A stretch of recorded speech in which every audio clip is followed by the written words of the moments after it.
আমরা পড়ছিলাম ইউনিট 5 আমাদের সাবজেক্টের সেটেলমেন্ট জিওগ্রাফির urban settlement and related theories যেগুলো আছে, খুব ভাস্ট টপিক। আমরা টিল নাও যেটা পড়েছি, according to our syllabus, we have covered till now internal structure of the city.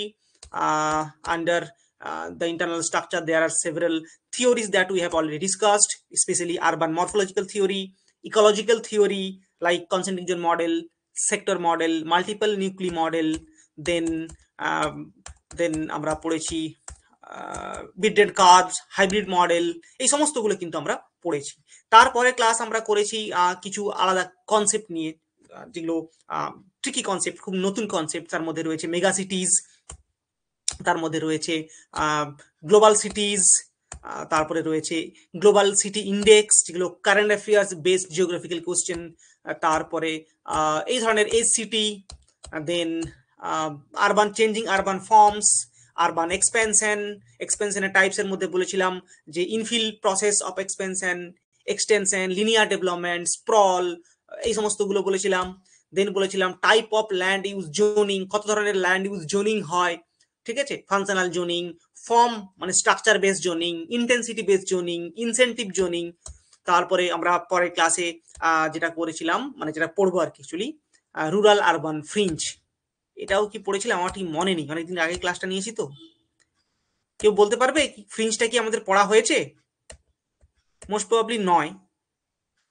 Rural urban fringe কি আমাদের কভার হয়ে গেছে এই পোর্শনটা? এটা আর কি চটপট করে শেষ করে ফেলবো। রুরাল আরবান ফ্রিঞ্জের পোর্শনটা কি পড়ানো হয়েছে? আমার মনে নেই, আমার তাহলে ভিডিও ক্লাস দেখতে হবে একবার। অনেকদিন পর ক্লাস নিচ্ছি তোমাদের। কেউ একটু আমাকে বলো তো, মনে আছে কারো? শ্রাবণী, প্রগতি? না sir, oh very good, very good, thank you. তাহলে আমি কন্টিনিউ করি এটা। তাহলে আমরা যেটা আজকে পড়বো রুরাল আরবান ফ্রিঞ্জ, আমাদের 14 নম্বর ক্লাস এটা হবে। রেফারেন্সগুলো দিয়ে রাখি, ক্লাস কোডগুলো, তোমাদের ক্লাস খুঁজতে সুবিধা হবে এবং যখন নোটগুলো দিই সেই নোটের সঙ্গে ক্লাসের ভিডিওগুলোকে অ্যালাইন করতে সুবিধা হয়। Now what is fringe basically? আমরা সবাই জানি ফ্রিঞ্জ মানে, এটা খুব কমন কনসেপ্ট, আমরা সবাই জিওগ্রাফিতে এটা যে কনসেপ্টটা বুঝি মোরলেস। ফ্রিঞ্জ মানে হচ্ছে কি না, একটা transitional zone between rural and urban. অনেকে এটাকে নিউ আরবান ল্যান্ড বলে থাকে, অনেকে এটাকে ট্রানজিশনাল জোন বলে, আবার আমাদের সেন্সাসের ভাষায় এটাকে ফ্রিঞ্জ বলা হয়ে থাকে। যদিও কনসেপ্টটা খুব বিদেশি কনসেপ্ট, কিন্তু ইন্ডিয়ার সেন্সাসে এটাকে বলা হয় আউট আরবান এরিয়া। আরবান এরিয়ার বাইরে হয় বলে একে বলা হয় আউট আরবান এরিয়া। আবার বার্জেস তিনি এটাকে বলেছিলেন পেরিফেরাল জোন। আবার কোনো কোনো জায়গাতে এটাকে বলা হয় it is a process of rural urban continuum. এটাও বোধহয় আমি পরে আলোচনা করবো একটু। না বেসিক্যালি তাহলে ফ্রিঞ্জ কিরকম জিনিসটা আমরা সবাই জানি। Already we have learned about the internal structure, I mean morphology of the city. Therefore আমরা সবাই জানি শহরের ভেতরে থাকবে সিবিডি। সিবিডিটার মেনলি তার সারাউন্ডিং বা সেটাকে কেন্দ্র করে তৈরি হবে ইন্টেন্স বিল্ড আপ ল্যান্ড বা মেন আরবান সেন্টার। ঠিক তারপরের যে জোনটা, যেখান থেকে মেন আরবান সেন্টার শেষ এবং তারপরে আরবানের ডেন্সিটি আস্তে আস্তে কমতে থাকবে এবং রুরাল একটা ইন্টারফেস বা ল্যান্ড ইউজের চেঞ্জ দেখতে পাবো আমরা। সেই যে transitional zone that immediate surrounded the main city, ঠিক আছে, বা adjacent to the main city, সেইটাকে আমরা বলছি ফ্রিঞ্জ। এই ফ্রিঞ্জেরও আবার কিন্তু দুটো ভাগ আছে। একদম যেটা শহরের লাগোয়া, অ্যাডজাসেন্ট টু দ্য সিটি বা immediate surrounded land of a city is called inner fringe, যেটাকে আমরা বলে থাকি উমল্যান্ড। এটাকেই আমরা কিন্তু বলি উমল্যান্ড। অ্যান্ড্রে অ্যালেক্সের দেওয়া থিওরি, এটা নিশ্চয়ই অনেকে শুনে থাকবো আমরা, অ্যান্ড্রে অ্যালেক্সের দেওয়া থিওরি। সেখানে এই ধরনের অঞ্চলটাকে আমরা বলি উমল্যান্ড। ঠিক তার পরের অঞ্চলটাকে বলি আমরা আউটার ফ্রিঞ্জ। তারপরে শুরু হচ্ছে রুরাল বেল্ট, অনেকে এটাকে রুরাল হিন্টারল্যান্ড বলা হয়ে থাকে। রুরাল হিন্টারল্যান্ড এই কারণেই বলি আমরা, কারণ এখানে এখানে এই এলাকাটা থেকে নানা ধরনের raw materials, perishable product, service, man power শহরের দিকে আসে এবং অনেক পরিমাণ কিন্তু ডেলি মাইগ্রেশন অনেক ক্ষেত্রে দেখতে পাই আমরা জীবিকার উদ্দেশ্যে। তাহলে এইটাকে বলি আমরা রুরাল হিন্টারল্যান্ড। এবারে তার মাঝের একটা জোন দেখবে, তোমরা ইমাজিন করবে যে কোনো শহরের, যখন শহর থেকে আমরা দূরে যাই, মানে শহর থেকে বাইরে বেরিয়ে যাই, একটা সার্টেন ডিস্টেন্স পর্যন্ত কিন্তু ব্ল্যাঙ্কস, রাস্তাঘাট ফাঁকা থাকে, তারপরে আবার গ্রাম শুরু হয়। তাহলে ওই যে gap between the main city and the surrounded rural belt, তার মাঝে যে গ্যাপটা থাকে, সেটেলমেন্টের যে অ্যাবসেন্সটা থাকে, সেইটাকে বলবো আমরা আরবান শ্যাডো। বোঝা গেল। আরবান শ্যাডো হচ্ছে এটা একটা ট্রানজিশনাল জোনের বাইরে, পেরিফেরাল জোনের বাইরে একটা অঞ্চল যেখানে পুরোপুরি কোনো রকমের বসতি থাকবে না, সেই অঞ্চলটাকে বলবো আমরা আরবান শ্যাডো। এটা একটা horizontal structure from city core to the surrounded hinterland বা রুরাল বেল্ট, তাদের মধ্যে যে হরাইজন্টাল স্ট্রাকচার তার ভাগটা দেখানো হয়েছে, এবং সেই ভাগের মধ্যে দুটো অঞ্চল যেটা জাস্ট শহরের চারদিকে অ্যাডজাসেন্ট এলাকাতে একটা সারাউন্ডিং ভাবে গড়ে ওঠে, basically by the process of urban sprawling, এখানে নতুন নতুন বসতি গড়ে উঠবে, সেটেলমেন্ট এক্সপ্যানশন হবে, সেইটাকে বলবো আমরা রুরাল আরবান ফ্রিঞ্জ। ফ্রিঞ্জের কয়েকটা কমন ক্যারেক্টারিস্টিক্স থাকে যেটা আমরা সবাই জানি, ডিটেলস আমি এখানে আর বলবো না এই ক্লাসগুলোতে, কারণ এগুলো আমাদের অনেকটাই জানা হয়ে গেছে, কমন জিনিস এগুলো আমরা সবাই পারি বা অলরেডি পড়েছি। যারা সমস্যা হলে বলবে, দিশা অনেকদিন পর ক্লাস করছো। ফ্রিঞ্জের কি কি বৈশিষ্ট্যগুলো আছে? ফ্রিঞ্জ মানে কি না, এখানে ল্যান্ড ইউজ অনেক বেশি ডাইভার্সিফাইড হবে, অনেক বেশি মিক্সিং হবে ল্যান্ড ইউজের মধ্যে, এবং ল্যান্ড সবসময় চেঞ্জিং হবে। অর্থাৎ আমরা যারা আরবান নিয়ে তোমরা অনেকে কাজ করেছো বা যারা মাস্টার ডিগ্রি পড়ছো তারা করবে, সেখানে দেখতে পাবো আমরা যে আরবান ল্যান্ড অনেক বেশি ডাইনামিক। কোন জায়গাটাতে না, পেরিফেরাল এরিয়াগুলোতে। শহরের ভেতরে তো অলরেডি ডেভেলপড, শহরের ভেতরটা অলরেডি ডেভেলপড, যেটুকু বাকি আছে সেটা হবে ইনফিল প্রসেসে ডেভেলপমেন্টের মাধ্যমে, যেটা আমি অলরেডি বলেছি। বাট শহরের বাইরের দিকে কিন্তু এক্সপেনশনটা ঘটবে, যেহেতু ফ্রিঞ্জ এলাকাটা immediate area of main city, তার জন্য সেখানে ল্যান্ড ইউজের অল্টারেশন, ল্যান্ড ইউজের মডিফিকেশন সবচেয়ে বেশি হবে। রেসিডেন্সিয়াল সেক্টর গ্রোথ করবে, এখানে ফার্মস গুলোর পরিমাণ স্মল হতে থাকবে, ফ্র্যাগমেন্টেড হবে, এবং এগ্রিকালচারাল ল্যান্ড এখানে কিন্তু যার মডিফিকেশন ঘটবে। সার্ভিস এবং আদার পাবলিক সার্ভিসেস এখানে ইনসাফিসিয়েন্ট থাকবে, যেহেতু নতুন ডেভেলপড হচ্ছে সেখানে। আরবান এরিয়াতে যে সমস্ত ফ্যাসিলিটিস থাকে, মানে সিওএস সিস্টেম, নাইট লাইট, বা ধরো স্যানিটাইজেশন ফ্যাসিলিটিস, ওয়াটার সাপ্লাই, এই সমস্তগুলো থাকবে না, তার ল্যাক থাকবে। মিউনিসিপাল সার্ভিসেসের ইনসাফিসিয়েন্সি থাকতে দেখতে পাবো আমরা। ঠিক আছে।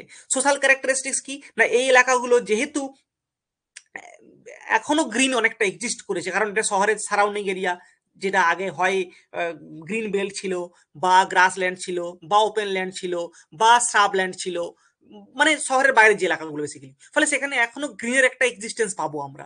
ঠিক এই কারণে এই এলাকা অনেক সময় আমরা বলি গ্রিনফিল্ড সাইট।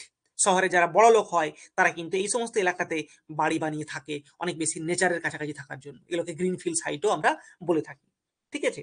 এছাড়াও সোশ্যাল ক্যারেক্টারিস্টিক্সের মধ্যে কি হবে, কারণ এই জায়গাগুলোর সোশ্যাল স্ট্রাকচার চেঞ্জ হতে হতে থাকবে, তার ডেমোগ্রাফিক প্যাটার্ন পাল্টে যাবে, মানুষের আস্তে আস্তে মাইগ্রেশন ঘটবে, নতুন নতুন সেটেলমেন্ট গ্রোথ হবে, ফলে কালচারাল ইন্টিগ্রেশন ঘটবে, কালচারাল কোহারেন্স ঘটবে, বিভিন্ন ধরনের সংস্কৃতির সম্মিলন ঘটবে, ফলে এখানের কালচার কিন্তু অনেক বেশি আস্তে আস্তে মডিফাই হতে থাকবে, যেমন শহরের ভেতরে হয়ে থাকে। এবারে টাইপস গুলো কি কি, এই ফ্রিঞ্জ গুলোকে আমি ডিটেলসে বললাম না, নোট যেহেতু দিয়ে দেবো, এগুলো তোমরা নিজেরা পড়ে নেবে। এগুলো বলে খুব বেশি সময় নষ্ট করার মতো নেই, অনেক আলো থিওরি আছে, বহু কিছু বাকি আছে, সেগুলোকে আমরা করবো বেশি ইম্পর্টেন্ট দিই। ফ্রিঞ্জের টাইপস গুলো কি কি? ফ্রিঞ্জ দু রকমের হয়, একটাকে বলি আমরা প্রাইমারি ফ্রিঞ্জ, একটাকে বলি সেকেন্ডারি ফ্রিঞ্জ। প্রাইমারি ফ্রিঞ্জ কোনটা? প্রাইমারি ফ্রিঞ্জ হচ্ছে সেই সমস্ত ফ্রিঞ্জ যেগুলো শহরের বাউন্ডারির কাছাকাছি বা বাউন্ডারির ভেতরেই থাকে। কারণ আমরা জানি যে কোনো শহর যদি দেখি, যে কোনো শহর, মেদিনীপুর, খড়গপুর বা কলকাতা বা দিল্লি, তার যদি এইটা ধরে যদি বাউন্ডারি হয়, টোটাল বাউন্ডারি জুড়ে কিন্তু সে বিল্ট আপ এরিয়া ডেভেলপ করে না, বা টোটাল বাউন্ডারির মধ্যেই কিন্তু টোটাল আরবান এরিয়া গ্রোথ করে না। কিছু কিছু এলাকা কিন্তু এখনো ভ্যাকেন্ট থাকতে পারে, বা সেখানে গাছপালা থাকতে পারে। ফলে এই বাউন্ডারির মধ্যে বা বাউন্ডারির কাছাকাছি, মানে যার একেবারে অ্যাডজাসেন্ট এরিয়াগুলোতে যে সেটেলমেন্টের মানে যে ফ্রিঞ্জ দেখতে পাবো আমরা, মানে ফ্রিঞ্জের যে বৈশিষ্ট্যগুলো পাবো, তাকে বলবো প্রাইমারি ফ্রিঞ্জ। আর সেকেন্ডারি ফ্রিঞ্জ কোনটা? যেটা একটু দূরের দিকে পাবো, মানে শহর থেকে দূরে পাবো, তাকে বলবো সেকেন্ডারি ফ্রিঞ্জ। প্রাইমারি ফ্রিঞ্জকে বলা হয় কি না, প্রাইমারি ফ্রিঞ্জকে বলা হয় অ্যাকচুয়ালি ট্রু ফ্রিঞ্জ। এখানেই ফ্রিঞ্জের আসল বৈশিষ্ট্যগুলো পাই, তাইকে ট্রু ফ্রিঞ্জ বলা হয় অ্যাকর্ডিং টু মায়ার্স অ্যান্ড বেগলে। অনেকে এটাকে বলেন ইনার ফ্রিঞ্জ, কে বলেছেন? হোয়াইটল্যান্ড। as per Whiteland, he said it is called inner fringe. Inner, অনেকে এটাকে বলে আবার আরবান সাব আরবান ফ্রিঞ্জ। আমাদের MP সিনহা, একটা এম হবে, হ্যাঁ, MP সিনহা, তিনি এটাকে বলেছেন আরবান সাব আরবান ফ্রিঞ্জ, এইরকম তার নাম রয়েছে। আর মেন ফ্রিঞ্জের বাইরে যে এলাকাটা, তাকে বলবো আমরা আউটার ফ্রিঞ্জ বা secondary fringe.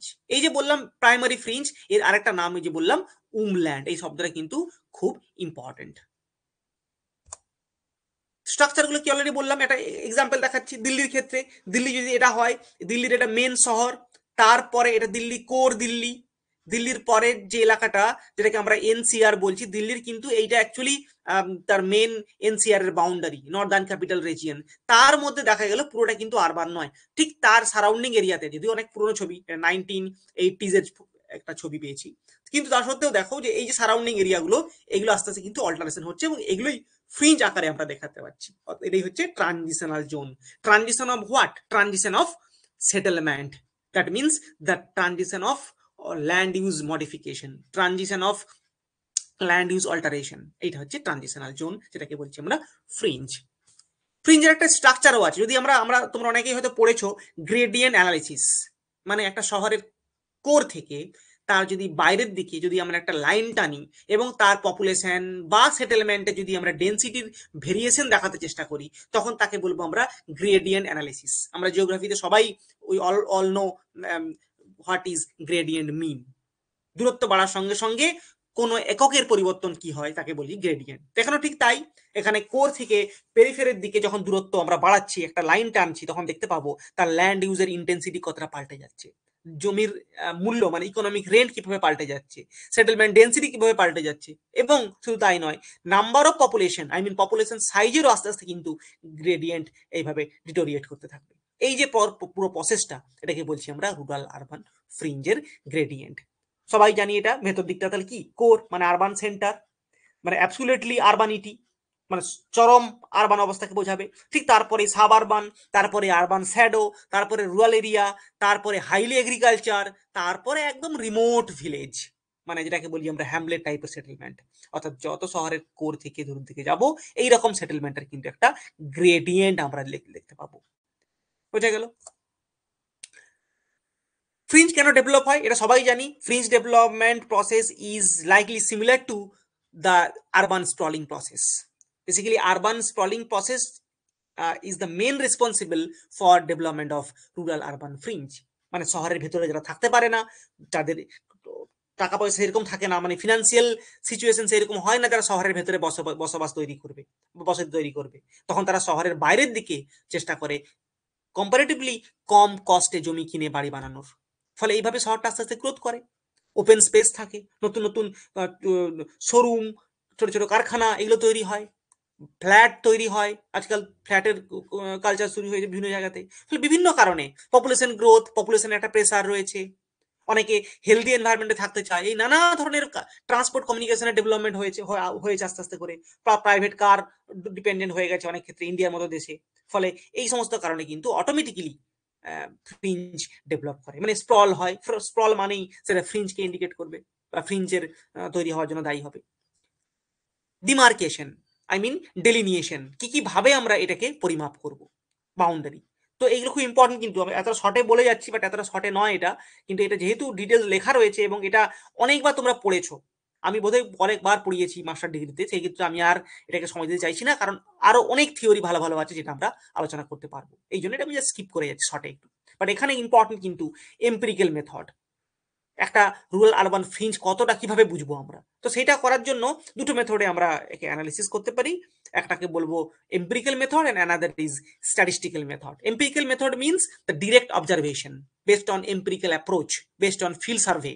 So what are the factors that used in during empirical survey? কি কি ফ্যাক্টর ইউজ করি আমরা? কি কি না, বিল্ড আপ এরিয়া ডেন্সিটি বের করবো, শহরের ভেতরে ঘনত্ব যা হবে শহরের বাইরে ঘনত্ব তা হবে না, ফলে বিল্ড আপ ডেন্সিটির পার্থক্য দিয়ে আমরা বলতে পারবো কোনটা কোর কোনটা সাবারবান। আমরা হাউসিং টাইপস দেখাতে পারবো, শহরের ভেতরের বাড়ির যে structure, housing type, housing space সব বাইরের দিকে আলাদা হবে। পপুলেশন প্রেসার, ল্যান্ড ইউজের সিনারিও, ইন্ডাস্ট্রিয়াল অ্যাক্টিভিটিস, এগ্রিকালচারাল নন এগ্রিকালচারাল অ্যাক্টিভিটিস, ঠিক আছে, সিটি এসেন্সিয়াল সার্ভিসেস, মানে ধরো ওয়াটার সাপ্লাই, স্যানিটেশন, তারপরে municipal cleaning, garbage cleaning, West dumping, তারপরে হচ্ছে এই ধরনের যা যা মিউনিসিপাল সাপ্লাই গুলো হয়, সেইগুলোর ল্যাক দেখতে পাবো আমরা। তার ইন্টেন্সিটি আস্তে আস্তে কমতে আরম্ভ করবে শহর থেকে দূরে গেলে, কারণ যারা মেদিনীপুরে আছে তারা জানো যে তুমি ধরো মেদিনীপুরের অনেকগুলো জায়গা যদি বলি আমি, তাঁতি এরিয়া বা ধরো অশোকনগর বা ধরো রবীন্দ্রনগর, এগুলো শহরের কোর এলাকা, সেখানে যে পরিমাণ ফ্যাসিলিটিস আছে নিশ্চয়ই ধর্মা বা খৈরুল্লাহ চক বা রাঙামাটির মতো জায়গাগুলোতে ফ্যাসিলিটিস থাকবে না। ঝাড়গ্রামে যারা ছিলে তারা জানো, ঝাড়গ্রামের পাঁচমাথার মোড়ের এলাকায় যে ফ্যাসিলিটিস আছে নিশ্চয়ই সেটা সারদা পিঠের দিকে সেই সমস্ত থাকবে, সেই অপরচুনিটি থাকবে না, কারণ তার ইন্টেন্সিটি কমে যাচ্ছে আস্তে আস্তে করে। ফলে সেই রকম এম্পিরিক্যাল অ্যাপ্রোচ দিয়ে আমরা কিন্তু রুরাল আরবান ফ্রিঞ্জকে দেখাতে পারি। হাউএভার ইন্ডিয়ান সেন্সাস কয়েকটা কিন্তু স্পেসিফিক ক্রাইটেরিয়া তারা কিন্তু মেনশন করে রেখেছে, কতগুলো স্পেসিফিক ক্রাইটেরিয়া তারা কিন্তু মেনশন করে রেখেছে। কি কি স্পেসিফিক ক্রাইটেরিয়াগুলো? স্পেসিফিক ক্রাইটেরিয়াগুলো হচ্ছে এইরকম, যেমন ধরো population density must be lower than 400, এখানে কিন্তু জনসংখ্যা 400-র কম থাকবে, ঠিক আছে। Population growth rate over decade should be at least 40%, ওই যে পেরিফেরাল জোন তাকে হতে হলে সেই এলাকাগুলো জনসংখ্যার বৃদ্ধির হার 40% হতে হবে।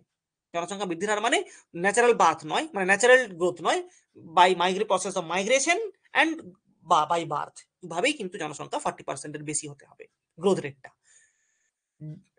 সেক্স রেশিও, কারণ শহরে আমরা জানি সেক্স রেশিওর মধ্যে প্রচুর ডিসপ্রপোর্শন থাকে, তাহলে সেক্স রেশিও কিন্তু শহরের কোর এরিয়াতে অটোমেটিক্যালি পুরুষের সংখ্যা বেশি, মহিলার সংখ্যা কম, কিন্তু যত আমরা কোর থেকে অ্যাডজাসেন্ট এরিয়ার দিকে যেতে থাকবো, মানে বাইরের দিকে যাব, আউটার এলাকাতে যাব, তত কিন্তু আস্তে আস্তে করে সেক্স রেশিওর পরিমাণ কিন্তু বাড়তে থাকবে। সেটা বলা হচ্ছে অন্তত পক্ষে 800-র বেশি থাকতে হবে। এছাড়া bus, local train service should be available at the city outskirt, bus, train, এই ধরনের পাবলিক ট্রান্সপোর্ট যেন থাকে, এবং সেই এলাকার লোকেদেরকে অন্ততপক্ষে 50% male population should be engaged in non agricultural activities বা আদার দ্যান প্রাইমারি অ্যাক্টিভিটিস। আমরা কি জানি, আরবান হতে হলে 75% পুরুষ জনসংখ্যাকে অকৃষিকার্যের সঙ্গে যুক্ত থাকতে হয়, বাট যেহেতু এটা সাব আরবানকে ইন্ডিকেট করছে, ফ্রিঞ্জকে ইন্ডিকেট করছে, তাই সেই এলাকার লোকেদের অন্ততপক্ষে 50% লোক যেন চাষবাস ছাড়া অন্য কাজের সঙ্গে যুক্ত থাকে। এই এতগুলো ক্রাইটেরিয়া রয়েছে ইন্ডিয়ান সেন্সাস অনুসারে কোনো একটা আরবান রুরাল ফ্রিঞ্জকে ডিমার্কেশন করার জন্য। There are some statistical method also that proposed by M.N. Sinha based on urban index technique. Urban index তিনি একটা সূত্র আবিষ্কার করেছিলেন, আরবান ইন্ডেক্সের বেসিসে তিনি শহরের যে ইন্টেন্সিটি বা কাইন্ড অফ ডেন্সিটি তার বেসিসে তিনি এটাকে ডিটারমাইন করেছিলেন, তিনি নাম দিয়েছিলেন scale of urbanity, scale of urbanity, ঠিক আছে। তার বেসিসে তিনি ভাগ করেছিলেন দুটো জোনে, inner fringe zone, outer fringe zone. Inner fringe zone ভেতরের দিকে, যেটা অনেক বেশি convenience, easily approachable, easily accessible, আর আউটার ফ্রিঞ্জ যেটা স্লোলি প্রগ্রেসিভ জোন, যেটা বাইরের দিকের অঞ্চল, শহরের একটু মানে আউটার ফ্রিঞ্জ যেটাকে বলছি আমরা, সেটা তার গ্রোথ বা তার এক্সপেনশন সেই হারে হয় না যেটা শহরের ভেতরের দিকের অংশটাতে হয়, মানে ভেতরের ফ্রিঞ্জটাতে হয়। এইভাবে ভাগটা করা হয়েছে। ফ্রিঞ্জের কি কি সমস্যা হতে পারে সবাই জানি, কারণ এখানে growth definitely those area are developed by the process of urban sprawl, therefore there is a lack of urban facilities, unplanned, chaotic or haphazard development, slum formation will be there, there is lack of sewage treatment, lack of proper sanitation facilities, lack of proper municipal water supply, এইরকম নানা ধরনের কিন্তু ইনঅ্যাডাকুয়েট public transport, নানা ধরনের যা যা সমস্যা একটা স্প্রলের ক্ষেত্রে হয়, ঠিক সেই সেই সমস্যাগুলো কিন্তু এখানে আমরা দেখতে পাবো, ঠিক আছে। ভালো দিকও কিছু আছে।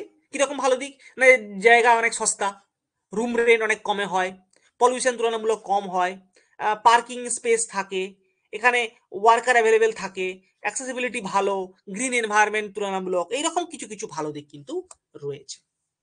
বোঝা গেল? নাও আরবান স্প্রল। আরবান স্প্রল কাকে বলা হয়? না, urban sprawl similar kind of phenomena, but স্প্রলের সঙ্গে ফ্রিঞ্জের পার্থক্য কি? না, ফ্রিঞ্জ বলতে বোঝানো হচ্ছে একটা স্পেশিয়াল প্যাটার্নকে, আই মিন শহরের চারদিকের একটা বসতিকে, বাট এই যে বসতিটা গ্রোথ হবে, মানে ফ্রিঞ্জে তৈরি হবে, তৈরি হবার জন্য যে প্রসেসটা কাজ করছে তাকে বলবো sprawl. I mean sprawl is a process and fringe is an output or result or consequences. স্প্রলটা প্রসেস, স্প্রল মানে একটা পদ্ধতি যার মাধ্যমে শহর তার বাইরের দিকে গ্রোথ করে, ঠিক আছে। স্প্রল কাকে বলবো? না, it is characterized by low density. দেখো এগুলো স্প্রল হয়েছে, এটা শহরের মেন শহর, ইমাজিন করে নাও এটা মেন যদি শহর হয়, এটা শহরের বাইরের দিকে অংশটা দেখো, এর যে ডেন্সিটি তার ডেন্সিটি নয়, এগুলো লো ডেভেলপমেন্ট ডেন্সিটি, একটা দুটো করে বসতি গড়ে উঠেছে চারদিকে, আস্তে আস্তে করে দুটো একটা করে হচ্ছে, ডেভেলপ হয়েছে, লো ডেন্সিটি ডেভেলপমেন্ট। ফ্র্যাগমেন্টেড, দেখো ল্যান্ডস্কেপটাকে ফ্র্যাগমেন্টেড করে দিয়েছে। হ্যাঁ, এই চাষ জমি এখানে সেখানে সেখানে সেখানে চারদিকে বাড়ি হয়েছে, এখানে সেখানে সেখানে, ফলে ন্যাচারাল ল্যান্ডগুলোকে কিন্তু এটা ফ্র্যাগমেন্ট করে ফেলেছে। এর ল্যান্ড ইউজ প্যাটার্ন তাই fragmented and automobile dependent. Definitely এখানে যার বাড়ি সেখানে নিশ্চয়ই বাস আসবে না বা ট্রেন আসবে না, তাকে পাবলিক কারে করে বা নিজের ট্রান্সপোর্টে করে তাকে বাস স্ট্যান্ড বা স্টেশন অব্দি যেতে হবে। ফলে অনেক বেশি কিন্তু পাবলিক প্রাইভেট ট্রান্সপোর্ট ডিপেন্ডেন্ট, যেটাকে বলছি আমরা অটোমোবাইল ডিপেন্ডেন্ট। এগুলো তার বৈশিষ্ট্য। স্প্রল 3 রকমের হয়, এটা অলরেডি আমরা বলেছি আগের ক্লাসে। লিপফ্রগ স্প্রল। লিপফ্রগ মানে কি, যখন লাফিয়ে লাফিয়ে হয়, কিরকম, এই যে লিপফ্রগ, ধরো একটা কোর সিটি, চারদিক থেকে রাস্তাঘাট আছে, এবারে রাস্তাঘাট বরাবর মানুষ কি করবে, আগে লম্বা লম্বা করে মানে একটা একটা দূরত্বে তো অন্তর অন্তর সুবিধা মতো বাড়ি বানানো শুরু করবে, অর্থাৎ লাফিয়ে লাফিয়ে এখানে সেখানে সেখানে করে বাড়ি হওয়া শুরু হবে। এই লিপফ্রগ ডেভেলপমেন্ট যদি রাস্তা বরাবর হয় তখন তাকে বলবো আমরা অ্যাক্সিয়াল ডেভেলপমেন্ট বা অ্যাক্সিয়াল স্প্রল। ঠিক আছে, তখন তাকে বলবো আমরা অ্যাক্সিয়াল স্প্রল, যদি একটা অ্যাক্সিস বরাবর বা রাস্তা বরাবর হয়। আরেকটা হয় রিবন। রিবন ডেভেলপমেন্ট কি, রিবন মানে কি, রিবন মানে ফিতের মতো।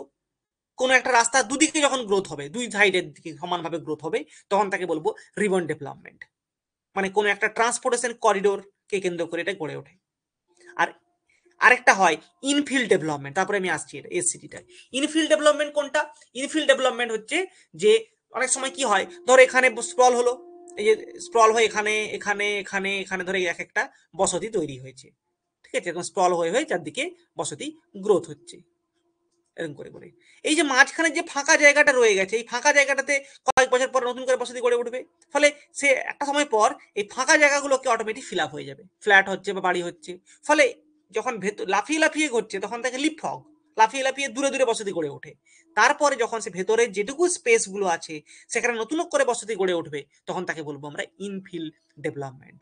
আর একটা হয় লো ডেন্সিটি রেডিয়াল স্প্রল, যখন একটা শহরের চারদিকে গ্রোথ হবে। বেসিক্যালি চারদিকে তো হয় না, কারণ চারদিকে একটা শহরের চতুর্পার্শ্বে সমান ফ্যাসিলিটিস থাকবে না। তোমরা যারা নিজস্ব যে শহরে থাকো, ঝাড়গ্রাম, মেদিনীপুর বা আদার যে শহরে আছো, দেখবে তুমি ইমাজিন করবে শহরের সব দিকে কিন্তু গ্রোথ হয়নি, কোনো একটা বা দুটো বা তিনটে সাইডে বেসিক্যালি গ্রোথটা হয়। সেটাই হচ্ছে রিবন স্প্রল। কিন্তু যখন শহরের চারদিকে গ্রোথ হবে, বাট কিন্তু গ্রোথটা সেই লেভেলের নয়, স্লোলি স্লোলি হবে, তখন তাকে বলবো আমরা লো ডেন্সিটি বা তার স্প্রল। আরবান স্প্রলের কিছু এক্সাম্পল আছে, আমি আর বলছি না। ইন্ডিয়ার ক্ষেত্রে ব্যাঙ্গালোর অনেক বেশি এক্সপিরিয়েন্স হয়েছে আরবানের স্প্রলের। প্রত্যেকটা আমাদের যে দেশে যতগুলো আরবান অ্যাগ্লোমারেশন আছে, all are the gain experience of urban sprawl. প্রত্যেকটা শহরে কিন্তু আরবান স্প্রলের এক্সপিরিয়েন্স আছে বা হয়, সেখানে কমন একটা ফিনোমিনা এটা। আরবান স্প্রল ছাড়া কিন্তু আরবান গ্রোথ পসিবলই নয়। Issues facing urban sprawl. Urban sprawl কি কি হলে সমস্যা তৈরি হবে, সেম এগেন একই রকম সমস্যা। যেহেতু আনপ্ল্যান্ড হ্যাপাজার্ড গ্রোথ, ফলে ট্রাফিক কনজেশন তৈরি হবে, এনভায়রনমেন্টাল ডিগ্রেডেশন তৈরি হবে, সোশ্যাল আইসোলেশন তৈরি হবে, ইনফ্রাস্ট্রাকচার খুব একটা ভালো থাকবে না, সেখানে ট্রান্সপোর্টেশন ফ্যাসিলিটিস থাকবে না, অ্যাফোর্ডেবল হাউসিং থাকবে না, হেলথ কেয়ার ফ্যাসিলিটিস থাকবে না, এডুকেশন বা স্কুল এই সমস্ত কিছু থাকবে না। ফলে মেন শহরের উপর কিন্তু তাকে ডিপেন্ডেন্ট হতে হবে। ফলে এখানে কিন্তু নানা ধরনের ইস্যুস আমরা দেখতে পাবো, সোশিও ইকোনমিক কালচারাল ইস্যুস আমরা পাবো। তারপরের কনসেপ্ট আমাদের সিলেবাসে smart growth.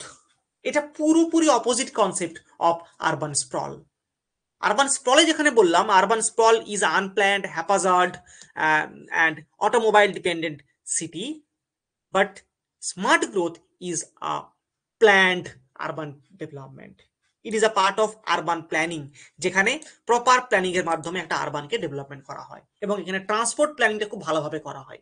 Public transport oriented, green development করা হয়, রাস্তাঘাট থাকে সেখানে সুন্দর, হাঁটার রাস্তা থাকে, ওয়েকেবল বলা হয় তাকে, বাইসাইকেল ফ্রেন্ডলি হয়। ঠিক আছে, সেখানে প্রপার স্ট্রিট থাকে, গ্রিন এরিয়া থাকে, প্রপার পার্ক, অর্থাৎ পুরো ল্যান্ড ইউজটাকে প্রপারলি প্ল্যানিং করা হয়।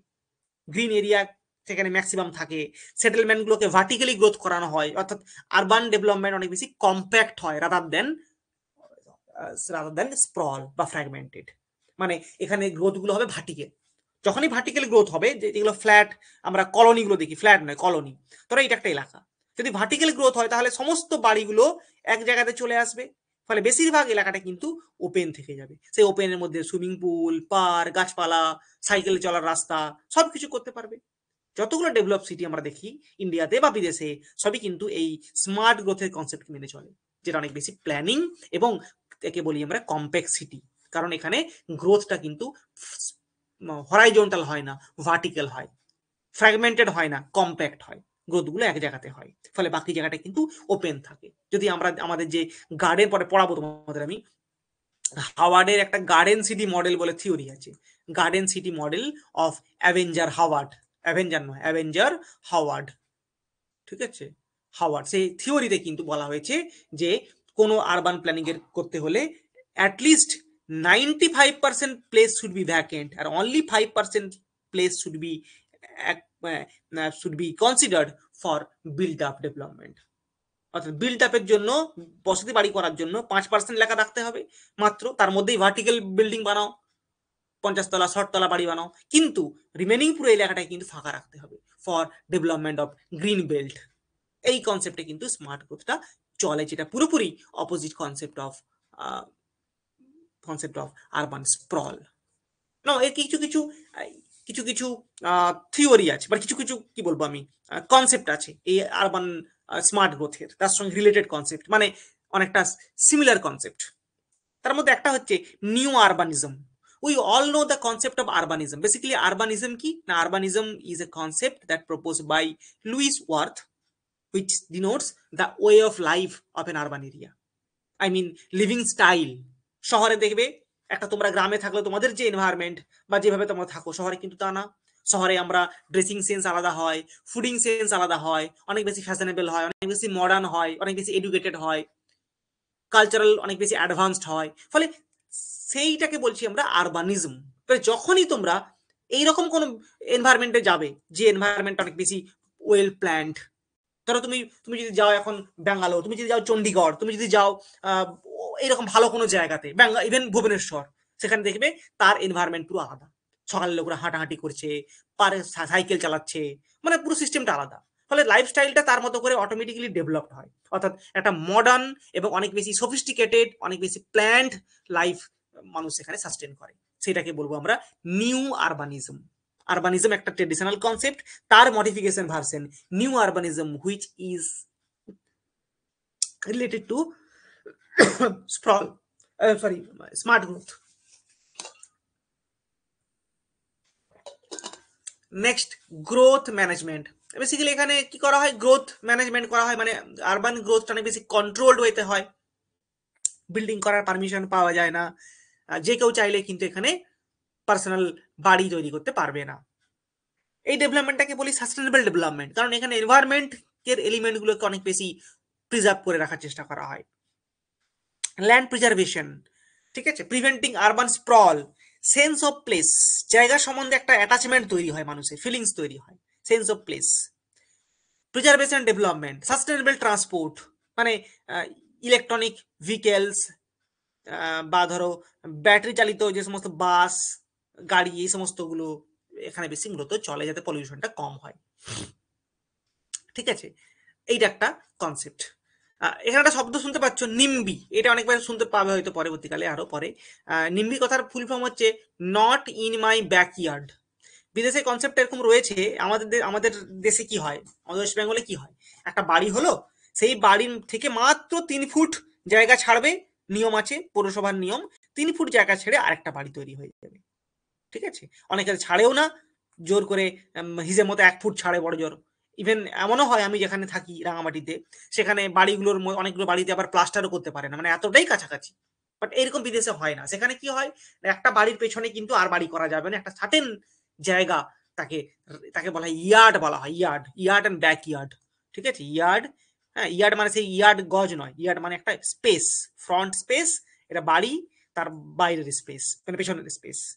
এখানে পার্কিং থাকে, গাছপালা থাকে ছোটখাটো, আর পেছন দিকে পুরো ঘন জঙ্গলের মতো লাগিয়ে রাখে, তারপরে আবার বাড়ি। এইভাবে প্রত্যেকটা শহরে কিন্তু এভাবে তৈরি করা হয় বিদেশে। এটাকে বলা হচ্ছে নট ইন মাই ব্যাকইয়ার্ড। এটাও কিন্তু স্মার্ট গ্রোথের একটা component. Basic principal of smart growth, 10টা প্রিন্সিপাল এখানে রয়েছে, এটা ফিক্সড, আমি আর প্রিন্সিপালটা বোঝাচ্ছি না, খুব কমন জিনিস। মিক্সড ল্যান্ড ইউজ দেখতে পাবো সেখানে, অনেক বেশি আর কম্প্যাক্ট বিল্ডিং ডিজাইন পাবো এখানে, নানা ধরনের হাউসিং অপরচুনিটি পাবো আমরা দেখতে। ক্রিয়েট ওয়াকেবল নেবারহুড, আমরা অনেকে পরে পড়বো নেবারহুড বলে কনসেপ্ট আছে, sustainable neighbourhood. Foster distinctive attractive communities with a strong sense of place, এলাকা সম্বন্ধে তোমাদের একটা অ্যাটাচমেন্ট তৈরি হবে সেখানে মানুষদের। ওপেন স্পেস থাকবে, ফার্মল্যান্ড থাকবে, ন্যাচারাল বিউটি থাকবে, ইভেন ট্রান্সপোর্টেশনাল চয়েস থাকবে সেখানে, মানুষদের মধ্যে একটা কোএক্সিস্টেন্স থাকবে। তাছাড়াও এখানে encourage community and stakeholders collaboration in development decision, সেই এলাকার ডেভেলপমেন্টের জন্য বা উন্নয়নের জন্য একটা যৌথ সিদ্ধান্ত লোকেরা নিয়ে থাকে। সেই রকম বৈশিষ্ট্যগুলো একটা হচ্ছে মানে সেই রকম ক্রাইটেরিয়া গুলো থাকতে হবে স্মার্ট গ্রোথ হতে হলে। স্মার্ট সিটি কি? আমাদের ইন্ডিয়াতে স্মার্ট গ্রোথেরই একটা ছোট্ট অন্য ভার্সন স্মার্ট সিটি, যেটা অনেক বেশি developed in terms of technology, in terms of civic facilities. But smart গ্রোথের ক্ষেত্রে কিন্তু এনভায়রনমেন্টকে প্রায়োরিটি দেওয়া হয়। বাট স্মার্ট সিটিতে এনভায়রনমেন্টটা কম, ডেভেলপমেন্টটা বেশি। মানে স্মার্ট ট্রান্সপোর্ট থাকবে, ফ্লাইওভার থাকবে সেখানে, সেখানে মনোরেল বা আমাদের মেট্রো রেল থাকবে, স্মার্ট লিভিং শপিং মল থাকবে, অনেক বেশি হেলদি সেফ এনভায়রনমেন্ট হবে, সিসিটিভি ক্যামেরা থাকবে, স্মার্ট গভর্নেন্স থাকবে, সব অনলাইন সিস্টেমে চলবে কাজ। তারপরে স্মার্ট ইকোনমি সেখানে থাকবে, ঠিক আছে, স্মার্ট পিপল হবে, অনেক বেশি এডুকেটেড পিপল হবে, এবং সেই সঙ্গে সঙ্গে এনভায়রনমেন্টও protection, green building, green energy, solar solar plate বসানো, এই সমস্ত ধরনের যে ইনিশিয়েটিভগুলো নেওয়া হয়েছে ইন্ডিয়ান গভর্নমেন্টের আরবান ডেভেলপমেন্ট ডিপার্টমেন্টের তরফ থেকে, এবং ভারতবর্ষের ইনিশিয়ালি 100খানা সিটিকে সিলেকশন করা হয়েছে এই স্মার্ট সিটির আন্ডারে। এটা স্মার্ট সিটি, এটা কিন্তু স্মার্ট গ্রোথের থেকে বিষয়টা আলাদা একটু। স্মলের সঙ্গে স্মার্ট গ্রোথের পার্থক্য সব পারবে। স্মল স্মল মানে লো ডেন্সিটি, এটা হাই ডেন্সিটি। এখানে আরবান গ্রিন ফিল্ড বা সারাউন্ডিং এরিয়া ডেভেলপ করবে, এটা ভিতরে দিক ইনফিল্ড ডেভেলপমেন্ট দেখতে পাবো আমরা। ব্রাউন ফিল্ডে হবে। ব্রাউন ফিল্ড কাকে বলে অনেকেই তোমাদের বলেছিলাম আগেও আমি পড়াতে। ব্রাউন ফিল্ড বলতে সেই সমস্ত এলাকা যেগুলো একসময় আরবান ছিল বা কোনো ধরনের কনস্ট্রাকশন হয়েছিল, পরে সেটা ভ্যাকেন্ট থেকে গেছে বা সেই জায়গাটা ইউজড হয়নি, আনইউজড হয়ে পড়ে আছে, ব্যারেন ল্যান্ডের মধ্যে পড়ে আছে, সেটাকে রিনোভেট করা, রিজেনারেট করা বা রিডেভেলপমেন্ট করা, তাকে বলবো ব্রাউন ফিল্ড। ঠিক আছে, ধরো একটা ডাম্পিং গ্রাউন্ড, তাকে সরিয়ে পরিষ্কার করে সেখানে নতুন করে বসতি গড়ে তোলা, তাকে বলবো ব্রাউন ফিল্ড।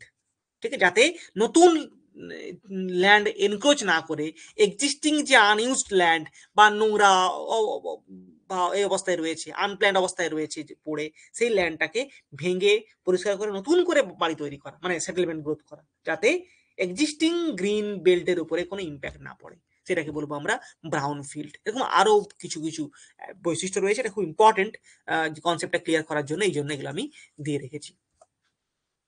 তাহলে স্প্রলের সঙ্গে স্মার্ট গ্রোথের কি পার্থক্য একটা গ্ল্যান্স দেখলে কি বুঝবো? স্প্রল কি হয়, ছড়িয়ে ছিটিয়ে গ্রোথ হয়, এখানে সেখানে সেখানে ইচ্ছে মতো। বাট স্মার্ট গ্রোথ তা নয়, স্মার্ট গ্রোথ কম্প্যাক্ট। দেখো সেটেলমেন্ট গুলো গ্রোথ হচ্ছে, বাট এক জায়গাতে অনেকগুলো settlement, rather than fragmented growth.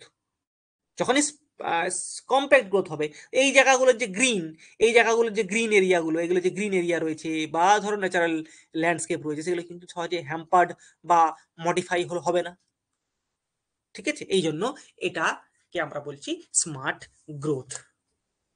X আর্ভ important, কিন্তু এক্স আর্ভ, এক্স আর্ভ কথাটা এসছে এক্সট্রা আরবানাইজেশন থেকে, এক্সট্রা আরবানাইজেশন, সেখান থেকে এসছে এক্স আর্ভ, এক্স আর হচ্ছে ইউআরবি, এক্সট্রা এক্স আরবানাইজেশনের ইউআরবি, আর্ভ, এখান থেকে এসছে এক্সট্রা আরবানাইজেশন বা এক্স আর্ভ। মানে কি, নাম শুনে বুঝতে পারবো আমরা। এই টার্মটা কে দিয়েছেন? স্পেকট্রস্কি। ঠিক আছে, স্পেকট্রস্কি 1955-এ কয়েন দ্য টার্ম এক্স আরবিয়া, সেখান থেকে এসছে এক্স আর্ভ, জার্মানি শব্দ। এটা কি জিনিস না, এক্স আর্ভ বলতে বোঝানো হচ্ছে শহর থেকে দূরে, আই মিন সাব-আরবান এরিয়ার কাছাকাছি বা সাব-আরবানেরও পরে কিছু আরবান এরিয়া গ্রোথ করে, যেটা আমাদের সেন্সাসের ভাষায় একটা কনসেপ্ট আছে, মনে রাখবে, মানে তোমরা জানো নিশ্চয়ই প্রত্যেকেই, সেটাকে বলি আমরা আউটগ্রোথ অনেকে তোমরা জানো নিশ্চয়ই, সেন্সাসের 4টে ভাগ আছে না, urban agglomeration, census town, statutory town, আর একটা হচ্ছে আউটগ্রোথ। আউটগ্রোথ কখন হয় না, মেন শহর থেকে একটু দূরে বা শহরের লাগোয়া একদিকে সেটেলমেন্ট গ্রোথ হয় কোনো একটা বিশেষ কিছু অ্যাক্টিভিটিকে কেন্দ্র করে। হতে পারে কোনো কলোনি, গভর্নমেন্টের কোনো ফ্ল্যাট, কোনো কোয়ার্টার, ইউনিভার্সিটি ক্যাম্পাস বা আর্মি ক্যাম্পাস, এইরকম কিছু কেন্দ্র করে গ্রোথ হয়। ঠিক তেমনি হচ্ছে এক্সার্ভ। ঠিক আছে, the concept exurb refers to a type of suburban area that is located farther from the city center than traditional suburb. মানে সাবারবান বলতে কি বুঝি, শহরের কোর, তার বাইরের যে এলাকাটা যাকে ফ্রিঞ্জ বললাম একটু আগে আমি, তাকেই সাবার বলবো আমরা, মানে সাব আরবান। সাব আরবান হচ্ছে সাব আরবান, ঠিক আছে। বাট সেইটার থেকে দূরে কোনো জায়গাতে যখন গড়ে উঠবে বসতি, সেই শহরেরই পার্ট হিসেবে গড়ে উঠবে, যেটাকে অনেকে আমরা বলি স্যাটেলাইট টাউন। ঠিক তো এইরকমই ব্যাপারটা, বাট সেটা মূলত গ্রামের দিকে গড়ে উঠবে। এইটা তাকে বলবো এক্সট্রা আরবানাইজেশন, মানে উচ্ছিষ্ট আকার একটা আরবান গ্রোথ হবে এক্সট্রা, তাই তাকে বলা হচ্ছে এক্স আরবানাইজেশন। কিরকম the difference between এক্সার্ব and suburb কাকে বলবো তাহলে, মানে এক্সার্বের সঙ্গে সাবার্বের কি পার্থক্য? দেখো এই যে এটা ছবি দেওয়া রয়েছে, ছবিটা কি হয়েছে না, দূরে আছে মেন শহর, সেই শহর থেকে 5-6 কিলোমিটার দূরে একটা ছোট্ট বসতি গড়ে উঠেছে, ওই শহরেরই একটা এক্সটেন্ডেড পার্ট, যেটা শহর থেকে একটু দূরে তৈরি হয়েছে, ঠিক তাকে বলবো আমরা এক্সার্ভ। দেখো the biggest difference between these two type of communities is where they are located. Location তাদের main factor. Suburb is lie just outside the city, শহরের ঠিক পরেই সাবারবান করে উঠবে, whereas exurb are area farther out beyond the suburb, সাবারবার থেকেও দূরে গড়ে উঠবে, তাকে বলবো আমরা এক্সার্ভ। Exarf tend to be situated in more rural areas. They can be near farmland or even in the beach. অর্থাৎ ফার্মল্যান্ডের চাষ জমির কাছাকাছি বা মানে মোট কথা হলো মেন শহর থেকে একটু দূরে তারা গড়ে উঠবে। There has no direct connection between the main city and the exarf. But in case of suburb, it is the adjoining part of the main cities. বোঝা গেল? বাট দুটোর ল্যান্ড ইউজের প্যাটার্ন মোটামুটি সেম, কাছাকাছি, কিন্তু তাদের মেন পার্থক্য রয়েছে দূরত্বের বেসিসে। হ্যাঁ, এই যে ট্রান্সপোর্টের মাধ্যমে তারা, এই যে ধরো মেন শহর এখানে আছে, মেন শহরের সঙ্গে তারা কানেক্ট করবে ট্রান্সপোর্টের মাধ্যমে। ঠিক আছে, আমি একটা এক্সাম্পল দিতে পারি, মেদিনীপুরকে যারা চেনো ভালো করে, খৈরুল্লাহ চক বলে জায়গা আছে, সেটা অনেকটা কাইন্ড অফ, যদি সেটা গ্রামের আন্ডারে পড়ে, বাট সেটা তার যে সেটেলমেন্টের ডেন্সিটি এখন সেটা অনেকটা এক্স আরবের মতো হয়ে গেছে। মানে মেদিনীপুর শহরের থেকে একটু 1-2 কিলোমিটার গেলে সেটা বসতি শুরু হয়। অনেকে সেখানেও বাড়ি বানাচ্ছে, কারণ সেখান থেকে শহর আসতে মাত্র 10-12 মিনিট লাগে। ঠিক আছে, সেই রকম গুলো হচ্ছে এক্সার্ভ। আর সাবার্ব কোনটা, শহরের চারদিকের অংশগুলো যেগুলো বেড়ে বেড়ে যাচ্ছে, সেগুলোকে বলবো আমরা সাবার্ভ। হ্যাঁ, এক্সার্ভের সঙ্গে পেরি আরবানের ডিফারেন্স বেসিক্যালি আছে। পেরি আরবান আর ফ্রিঞ্জ, পেরি আরবান কি কোনটা হয়, ফ্রিঞ্জ মানে শহরের একটু কাছাকাছি অঞ্চলটা, মানে শহরের লাগোয়া কাছাকাছি অঞ্চল, আর পেরি আরবানটা হচ্ছে বেসিক্যালি যেটাকে বলছি আমরা outer fringe, that is more adjacent to farmland or settlement or rural belt. অর্থাৎ শহরের চারদিকে বাইরে যে চাষ জমিগুলো আছে বা রুরাল বেল্টগুলো আছে তার কাছাকাছি হচ্ছে পেরি আরবান। আর ঠিক এক্স্যাক্টলি এক্স আরব হচ্ছে সেই রকম ব্যাপারটা। কিন্তু পেরি আরবান যখনই আমরা বলছি কথাটা, পেরি আরবান অনেকটা বলা মানে আমাদের মাথায় একটা সার্কুলার কনসেপ্ট চলে আসে, মানে শহরের চারদিকে চতুর্পার্শ্বে। But exurb is not developed is a in a concentric way, ঠিক আছে, বা সার্কুলার ওয়েতে ডেভেলপ করে না, সেটা শহরের কোনো একটা দিকে গ্রোথ হয়, মানে similar to outgrowth, similar to a satellite town, বুঝে গেল, similar to a new town. But satellite town, new town যখন কথাটা বলবো, তারা অনেক বেশি advanced, they are independent cities, but it is are not a city actually. Exurb it is a part of cities, ঠিক আছে, যেখানে 2-4-5টা বসতি হতে হতে কোনো কারণবশত অনেকগুলো বসতি গড়ে উঠেছে এবং তারা নিজেদেরকে মেন শহরেরই অংশ বলে মনে করে, তাকে বলবো এক্সার্ভ। এক্সার্ভ এবং পেরিয়ার ওয়ান প্রায় সিমিলার, এখানে কোনোটাই প্রায় কথা এখানে বললাম, মানে নিয়ারলি সিমিলার, কারণ এখানে কোনো কনসেপ্টই ডিফারেন্ট নয়, কোনো কনসেপ্টই আবার এক নয়। বিভিন্ন আরবান জিওগ্রাফার, রিজিওনাল প্ল্যানার তার মতো করে তারা টার্ম ইউজ করে গেছেন। দ্যাটস ওয়াই এইরকম টার্মগুলো আমরা পাচ্ছি। Actually exurb and periurb are kind of similar concept, but এক্সার্ভের সঙ্গে সাবার্বের পার্থক্য আছে, পেরিয়ারবানের সঙ্গে সাবারবানের পার্থক্য আছে, ঠিক আছে, বা পেরিয়ারবানের সঙ্গে ইনার ফ্রিঞ্জের পার্থক্য আছে, আবার পেরিয়ারবান আউটার ফ্রিঞ্জ অনেকটা কাছাকাছি। মেন ব্যাপারটা হচ্ছে ডিস্টেন্স। শহরের কাছাকাছি গুলো হচ্ছে সাবারবান, ইনার ফ্রিঞ্জ, এই সমস্ত, আর শহর থেকে দূরে চলে গেলে কনসেপ্ট গুলো হচ্ছে এক্সার্ভ, পেরিয়ারবান, এই সমস্ত গুলো। শ্রাবণী বুঝতে পারলে ব্যাপারটা? এগুলো কিন্তু কনসেপ্টগুলো ক্লিয়ার রাখবে যাতে কোনো সমস্যা না হয় ফিউচারে গিয়ে। আর এগুলো তোমাদেরকে মানে দ্বিতীয়বার বলার মতো সময়ের সুযোগ থাকবে না, আর তোমাদেরও সময় হবে না পড়ার জন্য। একটু গ্যাপ দেবো, তোমাদের টাইম দেবো, পরে ক্লাস নেবো একটা। হ্যাঁ, সিটি রেজিয়ন, এটা আমরা অনেকেই জানি। City region basically is a theoretical concept to understand the influence of a city, dominance of a city. I mean the total domination or influence of a city. অর্থাৎ একটা শহর যতটা এলাকা জুড়ে তার ডোমিনেন্স রাখে, যতটা এলাকাকে প্রভাবিত করে, সেটাকে বলবো সিটি রিজিয়ন। ঠিক আছে, ডেফিনেশন দেখি আমরা, দেখো ডেফিনেশনে লেখা রয়েছে, city region is an area around the city over which the city exercises a dominant influence in relation to other neighboring cities of equal importance. অর্থাৎ একটা শহর তার যতটা এলাকা জুড়েছে প্রায় সমান একটা প্রভাব ফেলতে পারে, তাকে বলবো সিটি রিজিয়ন। সিটি রিজিয়নের বেসিক্যালি ধরো একটা সিটি, এম একটা সিটি, সরি এ একটা সিটি, এরটা এই শহরটা দেখো দুটো ভাগ আছে এখানে, কারণ আমরা জানি কোন শহর সোললি কোন এলাকাকে কন্ট্রোল করতে পারে না। যেমন ধরো যদি আমি মেদিনীপুরে আছি, আমি চাই শপিং করব, মেদিনীপুরে করতে পারি। আমি চাই শপিং করলে আমি কলকাতাও যেতে পারি। আমি পড়াশোনার জন্য আমি চাইলে বিদ্যাসাগরে ভর্তি হতে পারি, আমি চাইলে কলকাতা ইউনিভার্সিটি যেতে পারি। চিকিৎসার জন্য আমি চাইলে মেদিনীপুরে চিকিৎসা করাতে পারি, চাইলে আমি কলকাতা যেতে পারি। তাই কোন শহরের অ্যাবসলিউট লোকেশন কিন্তু আমরা বলতে পারবো না যে ফিক্সড, এর লোকেরা বাইরে যাবেই না। বাট জেনারেলি ধরে নিচ্ছি আমরা যে শপিং করতে হলে আমি নিশ্চয়ই কলকাতা যাব না, মেদিনীপুরে শপিং করবো আশেপাশে কোনো শপিং মলে বা দোকানে গিয়ে। ফলে এইরকম জেনারেল একটা কনসেপ্ট নিয়ে আমরা একটা শহরের ওভারঅল একটা জোন তৈরি করি, একটা সার্ভিস এরিয়া ডিমার্কেশন করি। ঠিক তার বেসিসে যদি দেখি আমরা ছবিটা, যে কিছু একটা শহর থাকে যার নির্দিষ্ট একটা এলাকা তার একচ্ছত্র অধিকার থাকে, I mean is totally controlled by a particular city, তাকে বলবো আমরা সিটি ইনফ্লুয়েন্স। যেমন ধরো শ্রাবণী রয়েছে চন্দ্রকোনাতে, তোমার নিশ্চয়ই রোজকার গ্রোসারি বাজার করার জন্য তুমি নিশ্চয়ই মেদিনীপুর আসবে না, কারণ তোমার বাড়ির সামনাসামনি দোকানে অ্যাভেলেবেল আছে। ফলে তোমার যে চন্দ্রকোনার শহরের একটা টোটাল একটা সারাউন্ডিং এরিয়া রয়েছে যেটা কিনা ওই এলাকাকে ইন্ডিপেন্ডেন্টলি সার্ভিস দিতে পারে, ঠিক সেইটাকে বলবো আমরা ইনফ্লুয়েন্স। এই যে ইনফ্লুয়েন্স, তোমার একটা ইনফ্লুয়েন্স রয়েছে এবং তার একটা ডোমিনেন্স রয়েছে।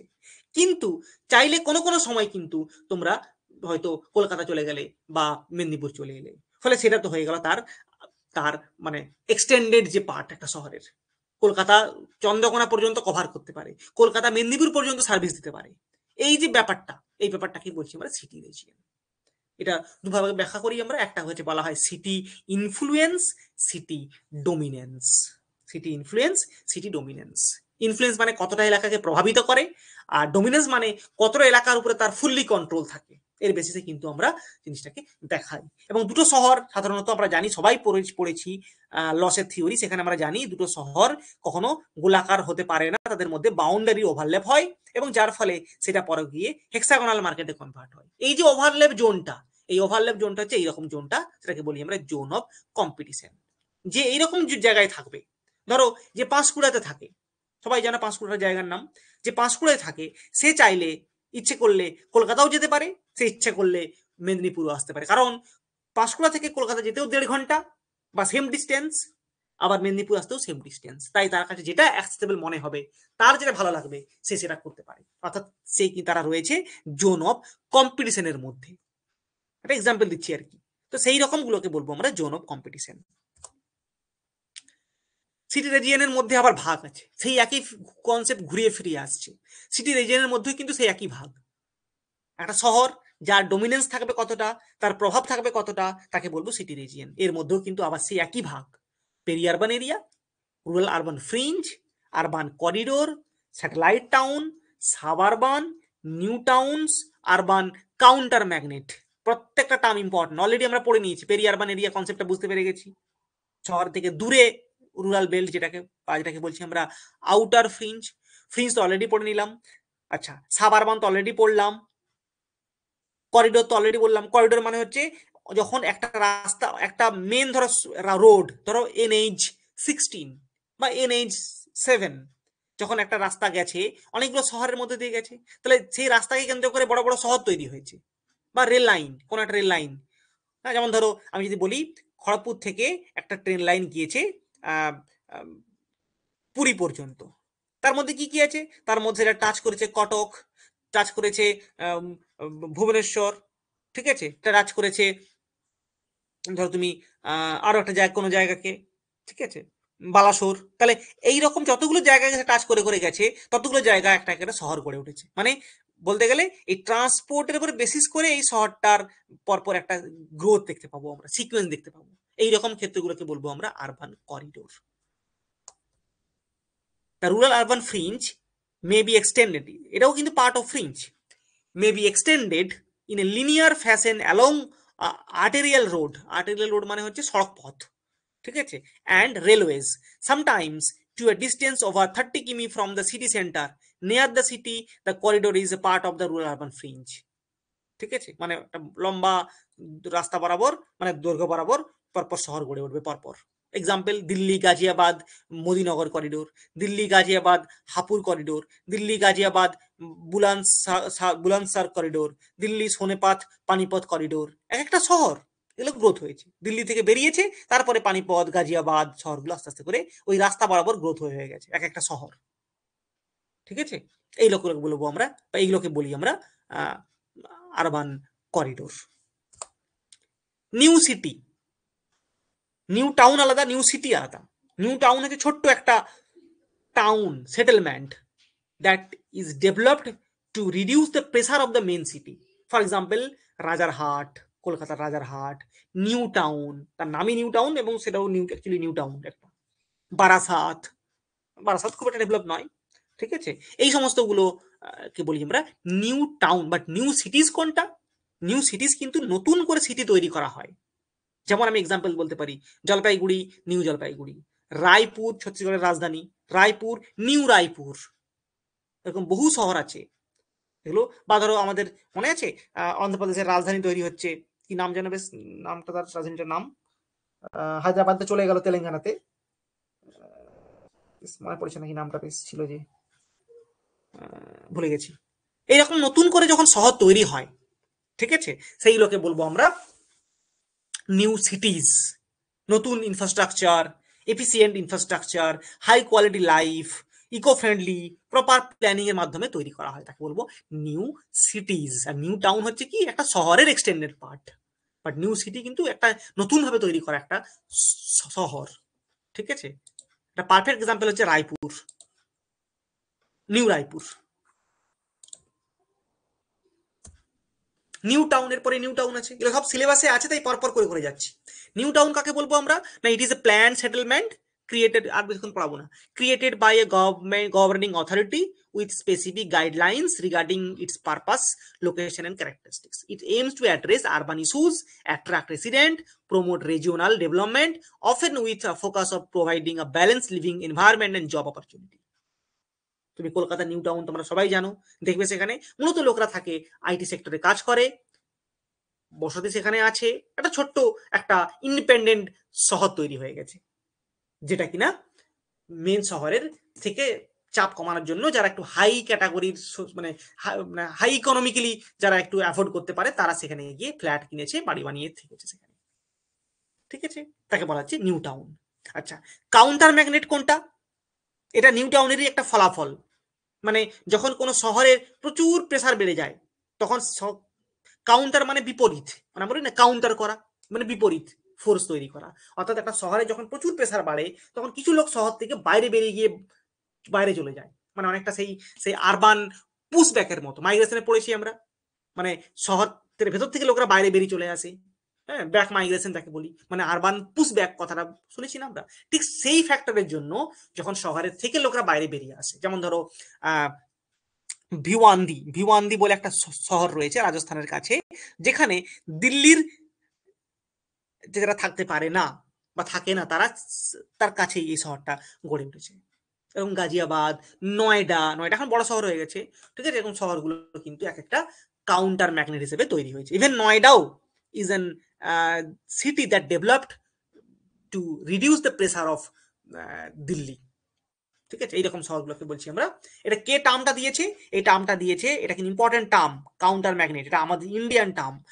ন্যাশনাল আরবানাইজেশন পলিসি 1988, আমাদের দেশে যে আরবানাইজেশন পলিসি নেওয়া হয়েছিল সেখানে এই শব্দটা ইউজ করা হয়েছিল, কাউন্টার ম্যাগনেট কথাটা। আমাদের দেশে একটা আর্টিকেল বেরিয়েছিল টাইমস অফ ইন্ডিয়া, যেখানে বলা হচ্ছে রাইজ অফ নিউ সিটিজ, প্রচুর নিউ সিটিজ তৈরি হচ্ছে আমাদের দেশে, ঠিক আছে। যেমন ধর একটা এক্সাম্পল ছিল যে meet the new Gurgaon of India that are growing কোয়েলটি বাট স্টিডিলি। শ্রী সিটি অন্ধ্রপ্রদেশের, কতগুলো এক্সাম্পল দেখো, শ্রী সিটি অন্ধ্রপ্রদেশের, তামিলনাড়ুর হোসুর বা হোসার যাই বলতে পারো, Dahej and Dholera in Gujarat, Manesar in Haryana, Greater Noida in UP, সেরেন্ডা বিগডিন and Navi Mumbai in Maharashtra. These are some official example of new cities from India, ঠিক আছে, এটা কিন্তু মনে রাখতে পারো, এগুলো আসতে পারে পরীক্ষাতে। অনেক ভালো, আরো শেষ করতে পারবো না বাবা, অনেকটা রয়েছে, এটা অনেক ভালো ভালো কনসেপ্ট আছে, সিলেবাসটা তো প্রচুর বড় না। আমি চেষ্টা করবো আর একটা ক্লাসে মোটামুটি এটাকে শেষ করে দেবো। 103টা স্লাইড আছে, দিলে পুরো কমপ্লিট হয়ে যাবে, মানে আরো 25-26টা স্লাইড আছে, আর একদিন ক্লাসে হয়ে